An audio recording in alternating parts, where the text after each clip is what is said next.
Жени, здравей! За втори път съм тук при теб, но поводът е малко по-различен. Разкажи ни какъв е той. Днес откриваме арт къща Куклите. Едно пространство, което аз подготвям с много любов вече една година и днес е официалното откриване. Къщата ще бъде отворена всеки работен ден между 1 и 6 и тук ще се случват много и вълшебни събития. Обещавам да са интересни за всички малки и големи деца. Какво може да видят тук посетителите? Ще има много и за всеки интересни неща. На модулен принцип е ситуирано всичко в арт къщата.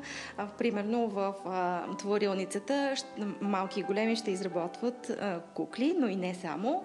Много и различни други неща, които се правят с ръце. Ще има курс за поплетачество, ще се изработват гоблени, ще се правят артистични картички и ангелчета от плат и много други неща, които се работят с ръце и с сърце. В вълшебната ни стая ще гостуват колекционери.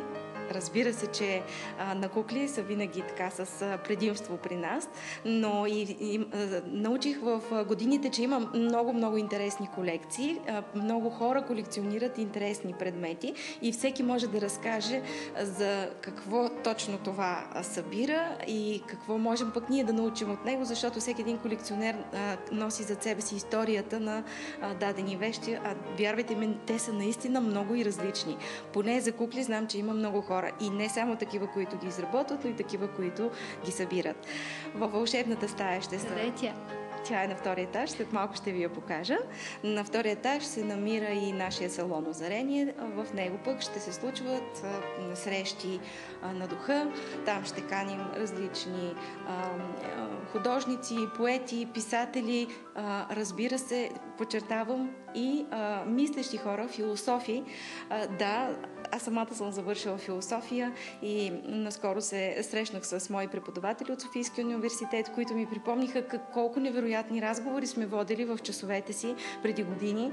А тези хора днес абсолютно стоят в страни от фокуса на събитията, а има толкова много интересни неща, които да ни разкажат.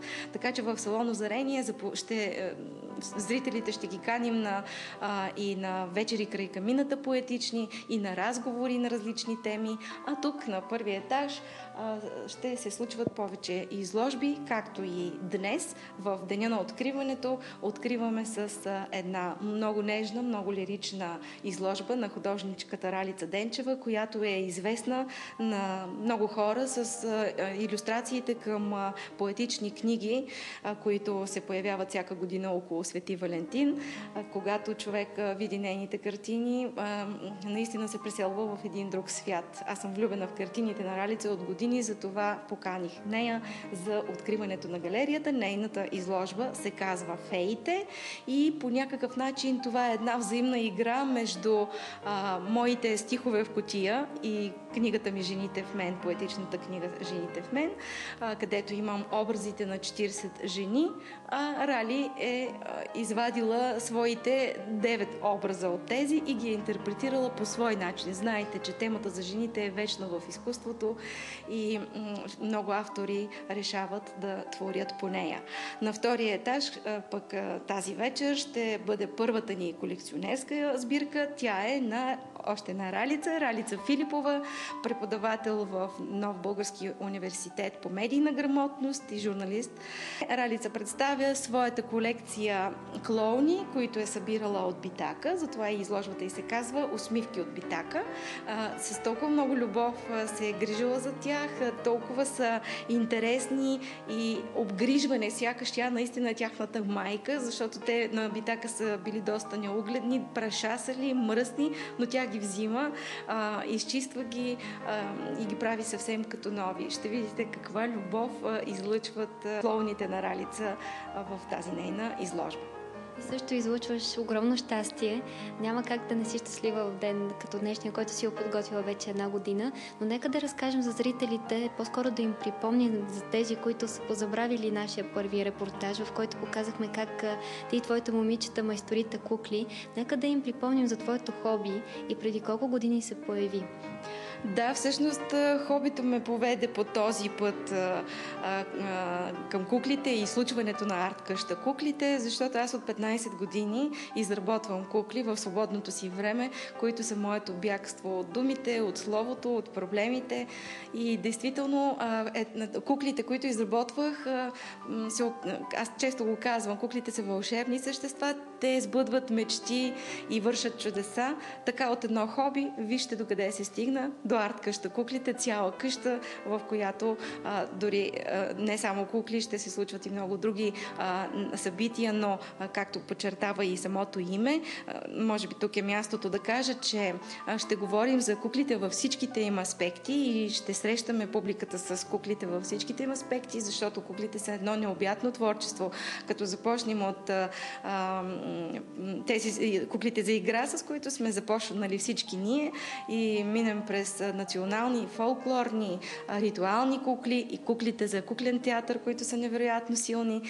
Просто по света, в повечето европейски столици, а и не само, и в други държави, навсякъде, и куклите са на особена почит. У нас някакси не им отдаваме нужното внимание, а моята работа с куклите пък ме накара да следя и други майстори куклари, кукларки, по-точно казано, какво правят. И оказа се, че тъй като на мен това не ми е професия, то ми е хоби, но има професионалисти, приложнички, които правят невероятно вълшебни кукли.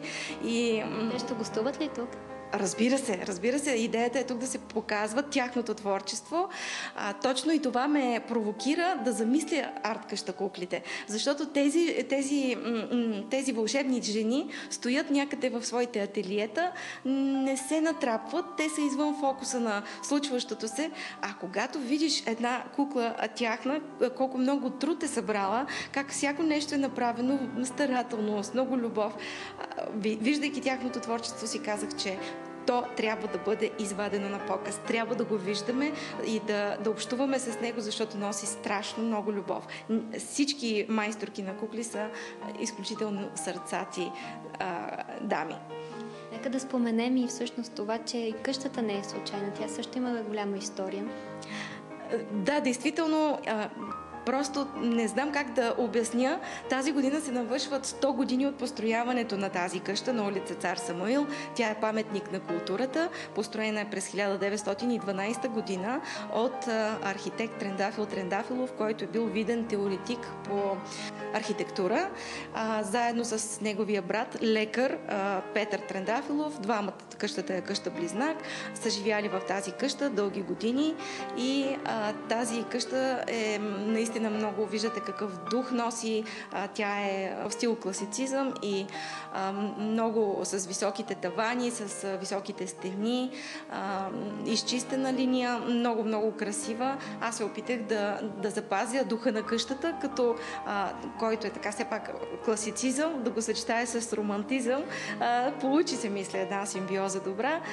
Не съвсем тъй като това не е как да кажа, занималния за деца, не е детска градина, си е друг вид пространство. Исках хем да запазя сериозността на къщата и нейната изчистеност и съчетавайки я с романтизма, който носят куклите и въобще творчеството за всеки, който не е изгубил детето в себе си. Ти го превърна в новото културно пространство на София. Едно от новите културни пространства. Ще се радвам, ако се хареса на много хора и арт къща куклите се превърне в едно от емблематичните места в София.